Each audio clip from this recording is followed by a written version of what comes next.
तो आज क्या पढ़ना है, संबंध और फलन, है ना, नया चैप्टर है ना, संबंध और फलन। तो हमें तो क्लास 12 का संबंध और फलन पढ़ना है। किसका पढ़ना है, क्लास 12 का, ठीक है आया। तो क्लास 12 में जो संबंध और फलन है वो संबंधों के प्रकार से स्टार्ट है। कहाँ से स्टार्ट है, ठीक है। और जो इंट्रोडक्शन है रिलेशन, संबंध और फलन की इंग्लिश है रिलेशन एंड फंक्शन। तो जो इसका इंट्रोडक्शन है ना, ये क्लास 11 में ही है, ठीक है। तो थोड़ा सा इंट्रोडक्शन पढ़ते हुए तब हम टाइप्स ऑफ रिलेशन पे आएंगे। क्लास 12 में क्या है, टाइप्स ऑफ रिलेशन, संबंधों के प्रकार। लेकिन संबंधों के प्रकार को पढ़ने से पहले थोड़ा सा संबंध पढ़ लेते हैं ना।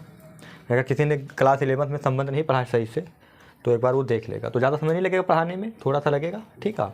तो इंट्रोडक्शन दे देते हैं संबंध, उसके बाद हम आ जाएंगे टाइप्स ऑफ रिलेशन पे, ठीक है। संबंध पढ़ने के लिए सबसे ज़रूरी बात है कर्मित युग्म का पता होना। क्या पता होना, कर्मित युग्म। एक नाम आएगा कर्मित युग्म, कर्मित युग्म इंग्लिश में बोलते हैं ऑर्डर्ड पेयर, ऑर्डर्ड पेयर। आज में ये क्या होता है, नाम से क्लियर, कर्मित युग्म, एक ऐसा युग्म जिसमें कर्म का महत्व हो, है ना, जिसमें हम कर्म को बदल नहीं सकते, अगर बदलेंगे तो वो बदल जाएगा, तो ऐसे को बोलते हैं कर्मित युग्म। तो जब दो वस्तुओं को किसी निश्चित क्रम में लिखा जाता है तो उससे प्राप्त होने वाला जो युग्म है उसको बोलते हैं कर्मित युग्म। तो डिफिनीशन ये है कि जब दो वस्तुओं को किसी निश्चित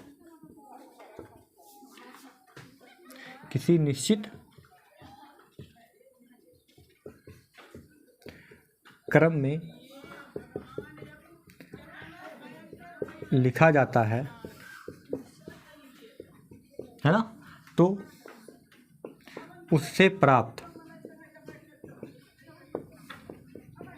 उससे प्राप्त युग्म को, युग्म मतलब जोड़ा है ना, युग्म को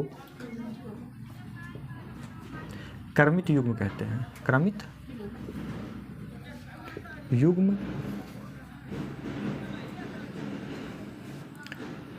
कहते हैं। बोलो भाई, क्लियर बातचीत, हाँ। और कर्मित युग्म को इस प्रकार रिप्रेजेंट करते हैं, जैसे मान लो कर्मित युग्म ए बी है, क्या है, अंडरलाइन कर दिया, ए बी, तो इसको लिखते हैं छोटे ब्रैकेट में लिखते हैं ए कामा बी, ये होगा कर्मित युग्म। जैसे ये एक्स वाई प्लेन है, ये क्या है, एक्स वाई प्लेन है, बोलो, तो इसमें कोई पॉइंट यहाँ पे है, मान लो 1,2 है, क्या है, और यहाँ कहीं पे है मान लो 3,1, ये 1,2 है, ये क्या है 1,2। तो 2,1 कहाँ होगा, यहाँ कहीं, भाई पहले 1 आया तब 2 आया, फिर 2 1, तो यहाँ कहीं आएगा, तो ये पॉइंट है 2,1, ठीक है। तो हम देख पा रहे हैं कि ये जो 1 2 है ये इस पॉइंट को रिप्रेजेंट कर रहा है, और जो 2 1 है ये इस पॉइंट को रिप्रेजेंट कर रहा है ना। तो आर्डर बदलने पे, 1 2 को आपस में बदलने पे पोजीशन क्या हो गया, बदल गया, तो इसलिए हम इसके आर्डर को बदल नहीं सकते, है ना। इसका मतलब क्या हो गया कि 1 2 2 1 के बराबर नहीं होगा। ये कर्मित युग्म लिखने का तरीका है ना, छोटे ब्रैकेट में, इसको बोलते हैं प्रथम अवयव कर्मित युग्म का, ये द्वितीय अवयव है। आया समझ नहीं आया, तो आया समझ ये बात। तो अगर नोट, अगर दो कर्मित युग्म बराबर हैं, ए कामा बी और सी कामा डी, अगर ये दोनों बराबर हैं तो पहला वाला अवयव पहले के और दूसरा वाला दूसरे के बराबर होगा। तो ये इम्प्लाई करेगा, इम्प्लाइज एंड इम्प्लाइड बाई, इसको बोलते हैं if and only if, implies and implied by, यदि और केवल यदि, है ना, कुछ भी बोलते हैं। तो ये क्या हो जाएगा, तीनों में से कोई बोल देंगे, तो ये हो जाएगा पहला वाला पहले के बराबर, तो A is equal to C व B is equal to D. तो ये होता है कर्मित युग्म का मतलब। यहाँ तक का समझ में आया या नहीं आया, बोलो भाई, क्लियर है बातचीत। अच्छा, इसमें एक चीज़ और आएगा, समुच्चय। समुच्चय से तो हम लोग क्लास 11 में परिचित ही हैं। समुच्चय क्या है, हाँ, परिभाषित व सुपरिभाषित वस्तुओं का कलेक्शन, है ना। तो हम क्लास 11 पे नहीं जाते हैं, तो हमें सेट के बारे में पता है ना, समुच्चय पढ़ा था, उसके प्रकार पढ़े थे कई सारे, तो उसमें हम नहीं जाते ना, क्लियर है। अब एक ज़रूरी बात इसमें और है, इसके आगे कर्मित युग्म के बाद हम पढ़ते हैं कार्टेशियन प्रोडक्ट, कार्टेशियन प्रोडक्ट, है ना, कार्तीय गुणनखंड, गुणनफल, है ना। ठीक है, तो पहले इसको देख लो। तो उम्मीद है कि क्रमित युग्म हमारे समझ में आ गया होगा ना। तो कुछ और नहीं, क्रमित युग्म वही आर्डर, हम आर्डर का इम्पोर्टेंस है ना, आर्डर चेंज नहीं कर सकते। ठीक है, बहुत छोटी सी बात है, बहुत ज़्यादा वो है नहीं। तो अगली बात है कार्तीय गुणनफल।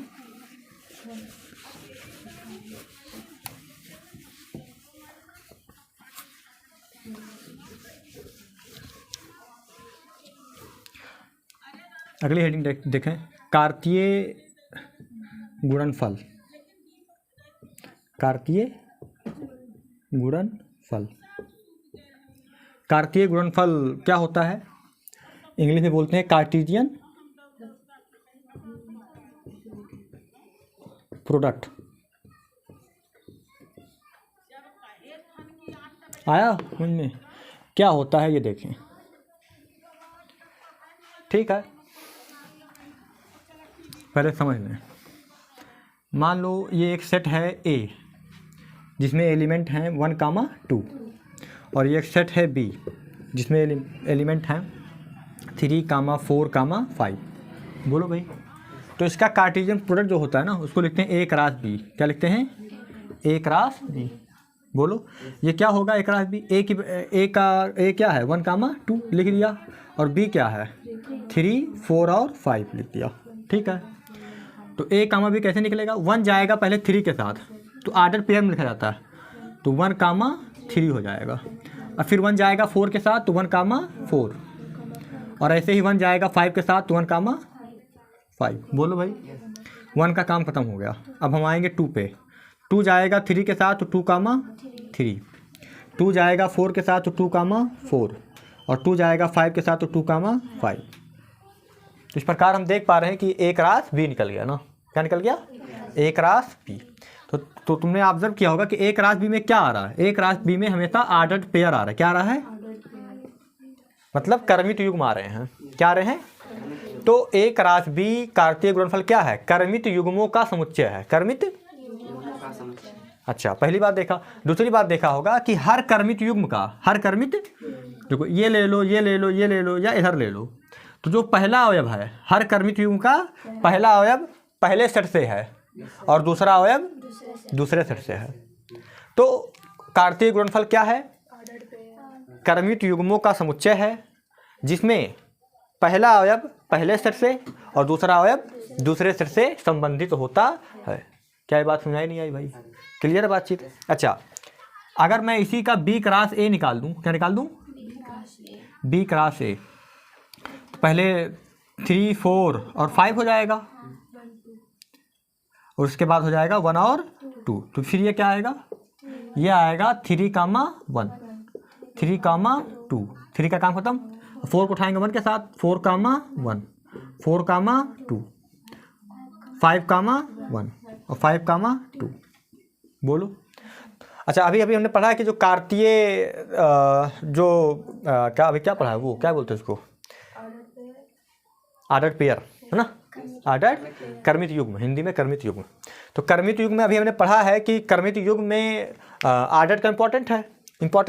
तो 1, 3, 3, 1 तो बराबर है नहीं, तो इसके एलिमेंट अलग हैं और इसके एलिमेंट अलग हैं। तो जब एलिमेंट अलग हैं भाई, 1, 3, 3, 1 अलग है ना, तो जब अलग है तो सेट भी क्या हो गया? अलग। तो A cross B, B cross A यहाँ क्या है? बराबर नहीं है। अच्छा, बराबर हो भी सकता है, नहीं भी हो सकता है। इन जनरल क्या है? बराबर नहीं होता। क्लियर है बातचीत?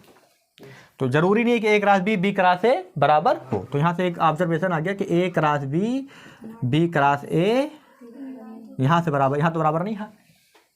तो इसका मतलब कार्तीय गुणनफल क्रम विनिमय नियम का पालन नहीं करता है। क्या ये बात तुम्हारे समझ में आई या नहीं आई? क्लियर बातचीत? 11 में और भी तरीके हैं उसको फिर, है ना, बनाने के। XY प्लेन में एक पॉइंट को लिखते हैं। ठीक है, तो सब हमें पढ़ना नहीं है। ठीक है, और थोड़ा सा बेसिक जानकारी हो गई। ठीक, जितना हमको क्लास 12 का संबंध पढ़ने के लिए जो चीज़ें ज़रूरत पड़ेंगी वही हम कलेक्ट करेंगे ना। ठीक है, तो ये ज़रूरत की बात थी, तो हो गया था ना। मैं इसको मिटाता हूँ। बहुत ही आराम से पढ़ो। जब भी रिलेशंस हो गए, फंक्शंस हो गए, ये ऐसे चैप्टर्स हैं ना, थोड़ा थ्योरेटिकल हैं, मॉडर्न अलजेब्रा में आते हैं ना, थोड़ा थ्योरेटिकल हैं, तो थ्योरेटिकल चैप्टर पढ़ने के लिए माइंड का रिलैक्स होना बहुत ज़रूरी है। डिफिनीशन पे फोकस होना चाहिए, डिफिनीशन को छोड़ के भागना नहीं। हाँ ठीक है, जब तक हम एनालिसिस नहीं करेंगे तब तक संबंध और फलन हमें नहीं आ सकता। ठीक है, हर चीज़ें एनालिसिस के ऊपर हैं, सोचना होगा ना। आया समझ में? तो संबंध फलन क्या है?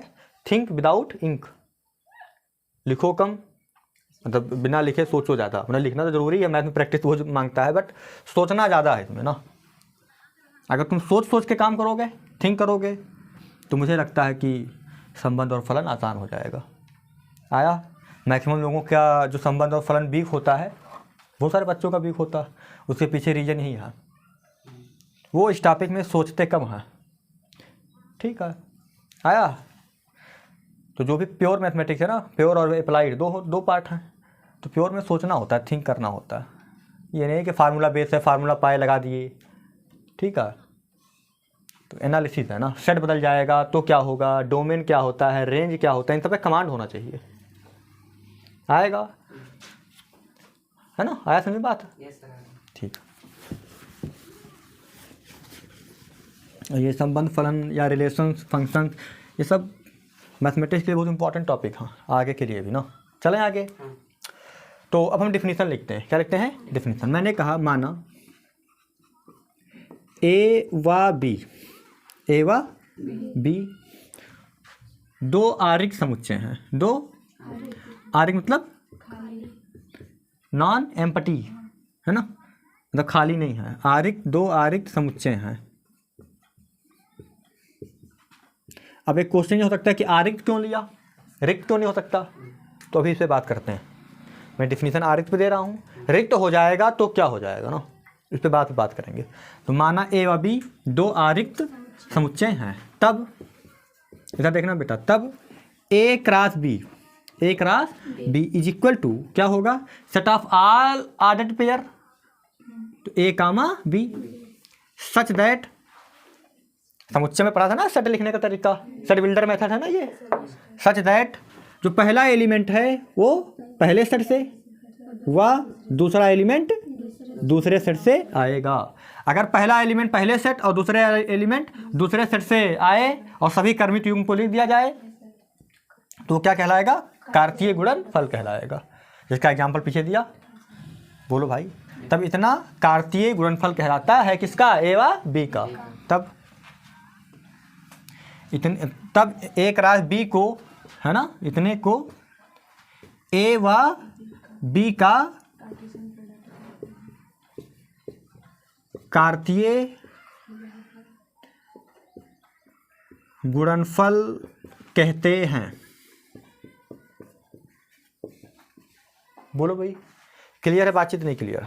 बताओ भाई एक बार। क्लियर है? अब नोट देखना, मैंने जो इस पे बात किया ना कि आरिक्त समुच्चय, मैंने आरिक्त क्यों लिया? अगर मैं रिक्त समुच्चय लूंगा तो क्या हो जाएगा? इधर देखें नोट पे, अगर मैंने कहा कि यदि ए जीरो है, ए सॉरी जीरो मतलब ये ए एम्पटी है ना, एम्पटी सेटिफाई, आया? एम्पटी ले लिया। वह बी मान लो एम्पटी नहीं है, बी एम्पटी नहीं, ए एम्पटी है, बी एम्पटी नहीं है, तो ए क्रॉस बी क्या होगा? ए क्रॉस बी क्या होएगा भाई? ए क्रॉस बी कैसे निकालते हो? ए के हर एलिमेंट को बी के साथ ले जाते हो, तो ए में तो एलिमेंट ही नहीं है, तो जब ए में एलिमेंट ही नहीं है तो बी के साथ क्या जाएगा? कुछ नहीं जाएगा, तो रिजल्ट क्या आएगा? फाई,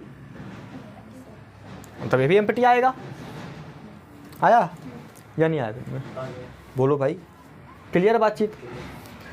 अच्छा, ऐसे ही अगर बी एम्पटी हो जाए और ए नॉन एम्पटी, तब भी आएगा वही रिजल्ट, एम्पटी आएगा। तो अगर अच्छा दोनों एम्पटी हो जाए तो तब भी एम्पटी आएगा। तो इसलिए अगर कोई ए और बी में से कोई एक सेट अगर एम्पटी सेट हो गया, रिक्त समुच्चय हो गया, तो उसका जो रिजल्ट होगा वो भी क्या आएगा? एम्पटी। इसलिए हमने क्या लिया? आरिक्त समुच्चय की खाली ना आए। जब खाली ही आएगा तो फिर करेंगे क्या लेकर? कोई रिजल्ट तो बनेगा नहीं फिर। तो क्लियर है बातचीत? इसलिए डिफिनीशन हमने क्या किस पे दिया? आरिक्त समुच्चय पे, जिस पे हमको भाई डिफिनीशन का क्या मतलब है, जिसको लेके हम आगे काम कर पाए। नहीं आया? अगर हम रिक्त ले लेंगे तो फिर रिक्त आ जाएगा, तो फिर उस पर तो कोई क्या ही काम होगा ना। क्लियर है बातचीत। ऐसा नहीं कि रिक्त समुच्चय का अपना इंपॉर्टेंस नहीं है, वो अपना एक अलग अलग रोल रखता है ना, हर चीज़ का अपना अलग अलग इंपॉर्टेंस है। अब जीरो है इसका मतलब थोड़ा कि जीरो है तो इंपॉर्टेंस ही नहीं जीरो का, गलत कह रहा हूँ, जीरो का अपना अलग महत्व है, ठीक है भाई। तो अलग अलग जगह अलग अलग उसका महत्व है ना, क्लियर है। तो फाई यहाँ पर क्या काम कर रहा है, जीरो की तरह काम कर रहा है ना, किसी भी नंबर में जीरो से मल्टीप्लाई करो तो क्या आता है जीरो, तो ऐसे ही फाई है, यहाँ पे जो फाई है वो जीरो की तरह काम कर रहा है ना। क्या ये बात क्लियर है या नहीं क्लियर है, बोलो। तो कार्तीय गुणनफल समझ में आया नहीं आया। अब कार्तीय गुणनफल के बाद आता है, अच्छा जैसे कार्तीय गुणनफल एक राशि बी का है ना, ऐसे ही तुम 3 का भी निकाल सकते हो, ठीक है। नोट, अगर तुमसे कोई कहे ए क्रॉस बी क्रॉस सी बताओ तो क्या होगा, ट्रिपलेट हो जाएगा, ए बी और सी का। ए कहाँ से आएगा, ए से, बी कहाँ से आएगा, बी से, और सी कहाँ से आएगा, कैपिटल सी से। आया।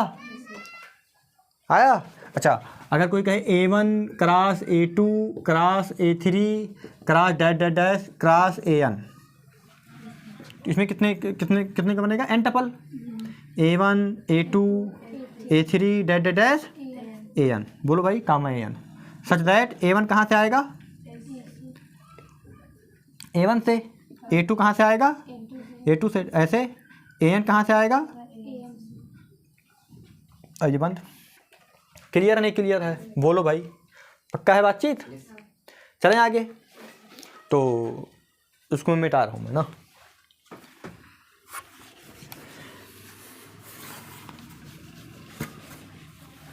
इस प्रकार हमने कार्तीय गुणनफल समझा।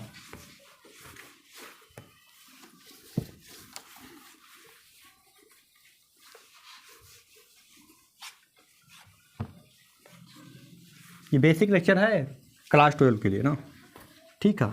थोड़ा सा पढ़ लेंगे तो कॉन्फिडेंस रहेगा आगे की चीज़ों में। तो इस प्रकार हमने 2 बातें पढ़ा। अच्छा यहाँ से एक ऑब्जर्वेशन निकल के आया कि जब हमने देखा कि ए में कितने एलिमेंट थे, 3 एलिमेंट थे, और बी में 2 एलिमेंट थे, तो एक राशि बी में 6 एलिमेंट आए थे। इसका मतलब इधर देखिए, कार्डिनलिटी ऑफ ए जब कितना था 3, और कार्डिनलिटी ऑफ बी कितना था 2, तो cardinality of n A cross B में कितने एलिमेंट आए, 6 एलिमेंट आया, इन दोनों का गुणा, ठीक है।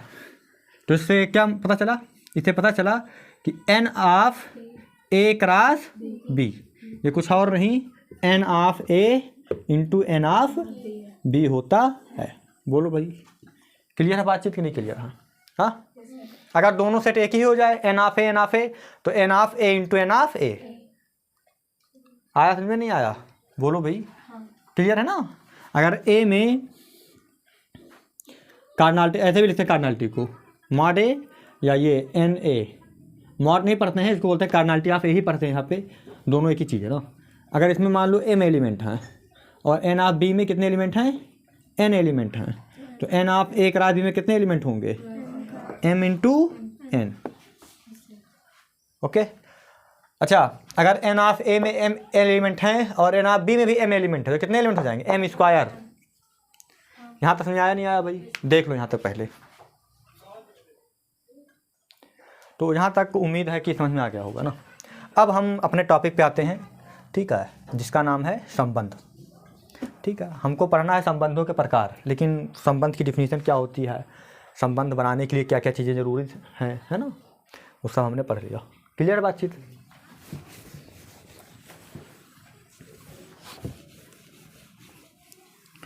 तो संबंध क्या है, अभी हमने पढ़ा ए क्रॉस बी, क्या पढ़ा, ए क्रॉस बी, उसी का उपसमुच्चय है, उसी का उपसमुच्चय है। उपसमुच्चय जानते हो ना, बोलो उपसमुच्चय क्या है, किसी समुच्चय का उपसमुच्चय क्या होता है, बताओ भाई एनीवन।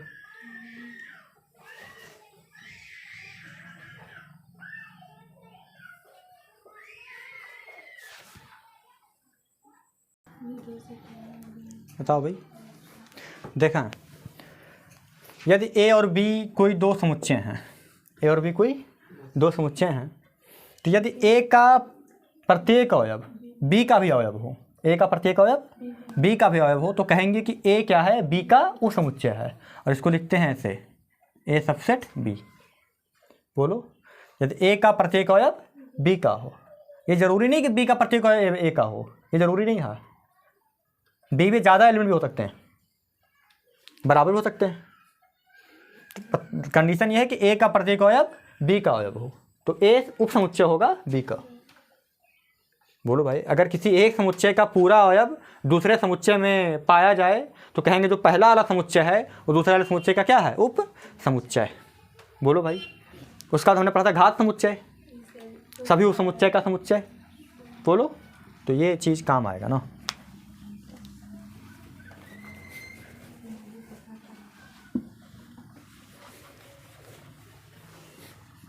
चलें आगे।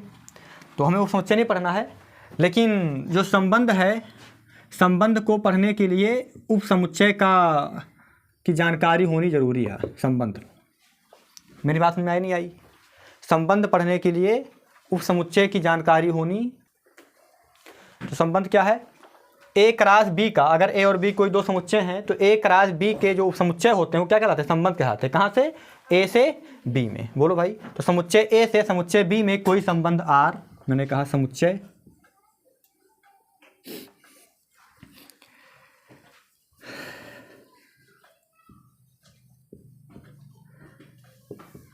समुच्चय ए से बी में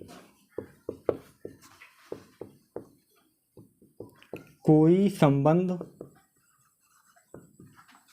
आर, कोई संबंध आर।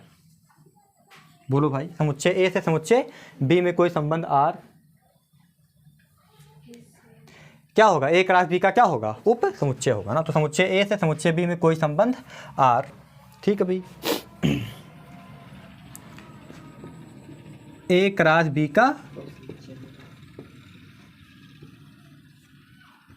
उप समुच्चय क्या होता है कि नहीं होता? होता है।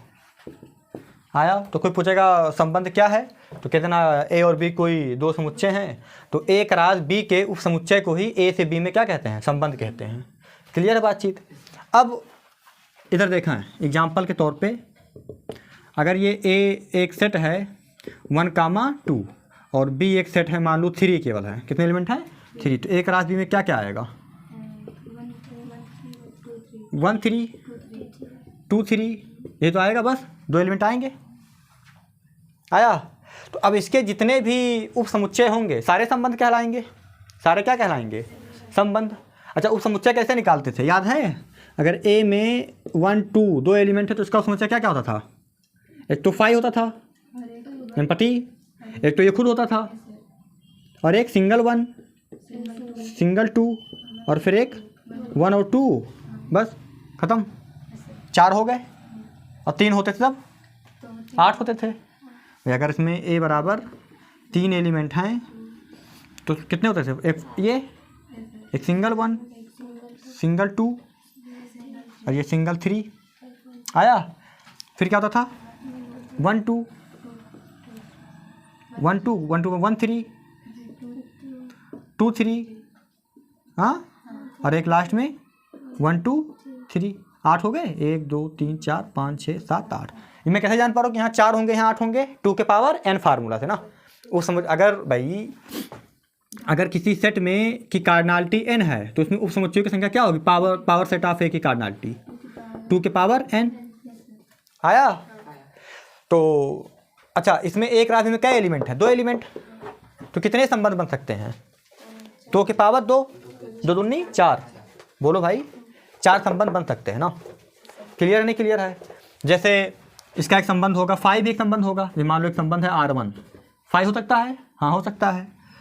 R2 बराबर ले लिया केवल 1, 1, क्या एक संबंध है? हाँ है। R3 ले लिया, ऐसे कई सारे ले सकता हूँ मैं। R3 ले लिया, मान लो पूरा ले लिया, एक रास बी ही ले लिया, एक रास बी ही ले लिया। ये भी क्या है? एक प्रकार का संबंध है। संबंध मतलब एक रास बी का उप समुच्चय हो तो संबंध कहलाएगा। क्या ये बात तुम्हारे समझ में आई या नहीं आई? देखें यहाँ पे क्लियर बातचीत। तो इधर देखो, तो ये कौन सा संबंध है? इसको बोलते हैं एम्पटी रिलेशन या रिक्त संबंध। क्या है ये? रिक्त संबंध है।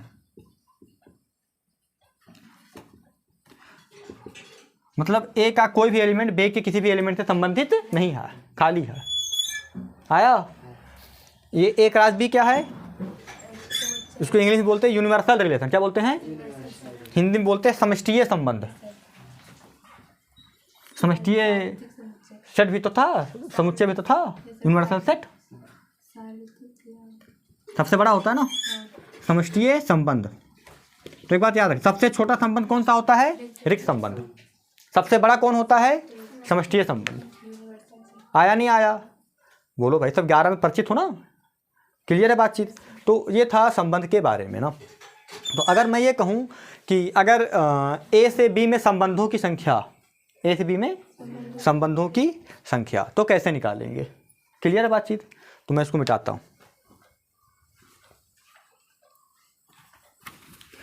हम जितना भी संबंध पढ़ेंगे लगभग उसकी काउंटिंग भी साथ में करते चलेंगे ना। आया? तो जो सिलेबस में है उतना तो पढ़ेंगे ही पढ़ेंगे, जो सिलेबस में नहीं होंगे वो भी मैं बता दूंगा थोड़ा थोड़ा करके। उसको मन हो पढ़ना, मन हो मत पढ़ना, कोई दिक्कत नहीं है। लेकिन कंपटीशन वगैरह के लिए सुने रहना तो कोई नुकसान तो है नहीं।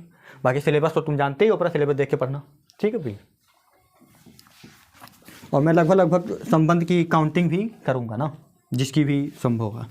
चलें आगे। काउंटिंग मतलब संबंधों की संख्या निकालना ना। तो ये मिटा रहा हूँ मैं।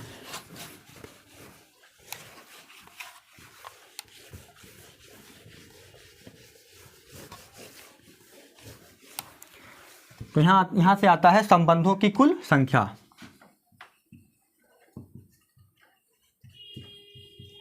संबंधों की कुल संख्या। ठीक है, मैंने कहा कि यदि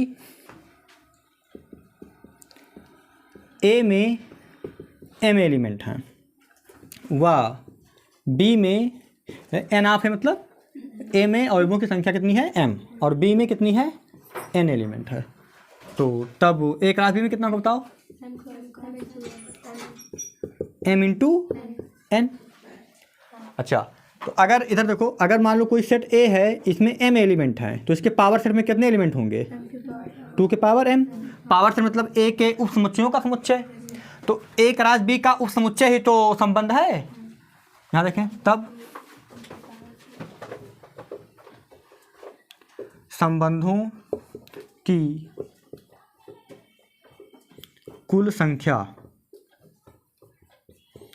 इज इक्वल टू, भाई मैंने क्या कहा है, जब A का उप समुच्चय की संख्या है तो 2 के पावर m, और जब A क्रॉस B के उप समुच्चयों की संख्या है ना, तो A क्रॉस B में कितने एलिमेंट है? m इंटू n, तो 2 के पावर m इंटू n। क्या ये बात क्लियर है या नहीं क्लियर है?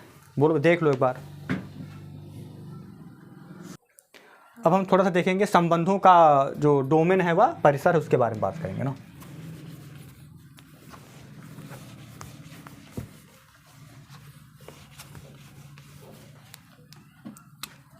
ये भी सब 11 में पढ़ चुके हैं हम, ठीक है।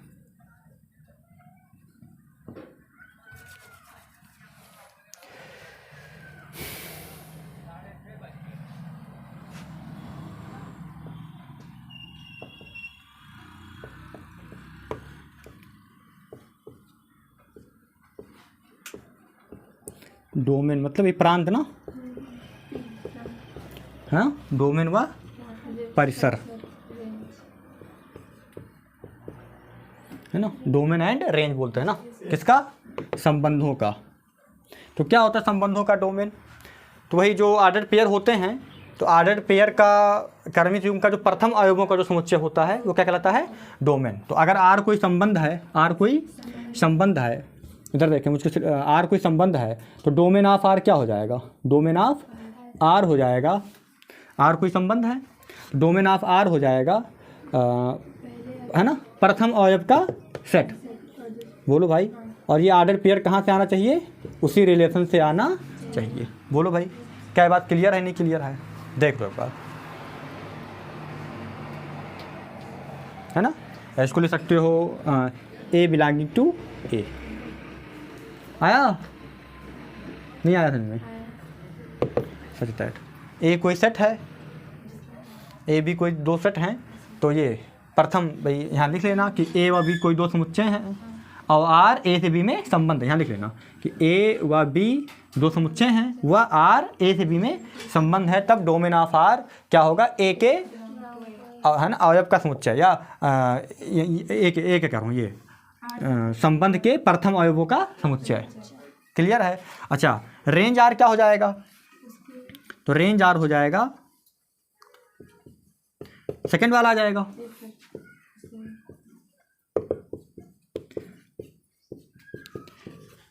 संबंध में जितने भी एलिमेंट आ रहे हैं उसके द्वितीय अवयवों का समुच्चय क्या कहलाता है, रेंज कहलाता है। एक बार देख लो इसको, अगर कोई दिक्कत हो बताओ।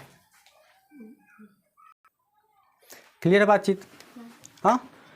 अच्छा, एक बात और है कि जो डोमेन होता है ये किसका सबसेट होता है, ए का, और जो रेंज होता है वो किसका सेट होगा, सबसेट होगा बी का, क्योंकि बी के अंदर ही तो पाया जाएगा। ठीक है, बी का। क्लियर बातचीत? तो ये थोड़ी सी बातचीत थी डोमेन व रेंज के बारे में। क्या बात क्लियर है, नहीं क्लियर है, बताओ भाई। अब एक बात और आती है, प्रतिलोम संबंध। क्या आता है, मैं ज़्यादा बताऊंगा नहीं, इसमें थोड़ा सा बता दूंगा ऐसे डिफिनीशन। प्रतिलोम, बाकी इस पे रिजल्ट होते हैं, कई सारे प्रूफ होते हैं, वो 11 में है। प्रतिलोम संबंध, इनवर्स रिलेशन ना, बोलो भाई। तो इसमें क्या होता है कि अगर आर ए से बी में रिलेशन है, ए से, बोलो भाई, आर एक रिलेशन है, ऐसे लिख लेना कि आर समुच्चय ए से समुच्चय बी में संबंध है, समुच्चय ए से समुच्चय बी में संबंध है, तब बी से ए में जो संबंध होगा उसको बोलते हैं प्रतिलोम संबंध, और इसको लिखते हैं आर इनवर्स से। तब आर इनवर्स कहाँ से कहाँ होगा, अगर आर ए से बी में संबंध है तो आर इनवर्स कहाँ से कहाँ होगा, बी से ए में संबंध होगा। बोलो भाई, आया समझ नहीं आया? ऐसे लिख देना कि माना ए और बी दो आरिक समुच्चय हैं, तब है ना, तथा आर ए से बी में एक संबंध है, तब है ना, तब आर इनवर्स बी से ए में एक संबंध होगा। इसे आर इनवर्स से प्रदर्शित करेंगे। दैट इज आर इनवर्स बराबर क्या हो जाएगा, set of all ordered pair B comma A. R मतलब क्या, बी से ए में उल्टा हो जाएगा, such that A comma B कहाँ हो, आर में। अगर ए कामा बी आर में है तो आर इनवर्स में कैसे एलिमेंट आएंगे, बी कामा ए। अगर आर में 1 कामा 2 है तो आर इनवर्स में 2 कामा 1 आएगा। बोलो, क्लियर है? अच्छा, तो इसका डोमेन कौन हो जाएगा, बी बी भाई, सेकंड वाला हो जाएगा ना। तो जो अब देखें एक बार, डोमेन ऑफ आर इनवर्स किसके बराबर है, ये बी है ना। अब यहाँ पे बी क्या है, रेंज है, ये रेंज ऑफ आर के बराबर है। बोलो भाई, अरे मेरी बात सुनो भाई, ये क्या बी है ना बेटा, फर्स्ट कंपोनेंट। यहाँ पे बी क्या है, सेकंड कंपोनेंट, और सेकंड कंपोनेंट को आर में क्या कहते हैं, रेंज। बोलो भाई, तो जो इसका फर्स्ट कंपोनेंट है वही आर का सेकंड कंपोनेंट है, तो जो इसका डोमेन होगा वो आर का रेंज होगा, और जो इसका रेंज होगा वो आर का, तो इसका मतलब range R inverse is equal to domain R inverse, एक दूसरे को उल्टे हैं। तो यहाँ तक का ये बेसिक लेक्चर था। क्या था, बेसिक लेक्चर था। इतना तुम्हें थोड़ा बहुत आना चाहिए ना। बाकी 11th में तो और सारे रिजल्ट हैं, ठीक है, इससे रिलेटेड और सारे रिजल्ट हैं, ठीक है, लेकिन हम यहीं तक रखते हैं इसको। क्लियर बातचीत? बोलो, नहीं तो बेसिक लेक्चर बहुत लेंथी हो जाएगा ना। आया? तो बेसिक में हमको इतना जानना ज़रूरी है, ठीक है भाई। अब इसके आगे हम क्लास 12 का शुरू करेंगे अगले लेक्चर में, ठीक है। तो पहले इतना देख लें, ठीक है भाई। तो नेक्स्ट लेक्चर में क्लास 12 का पढ़ेंगे।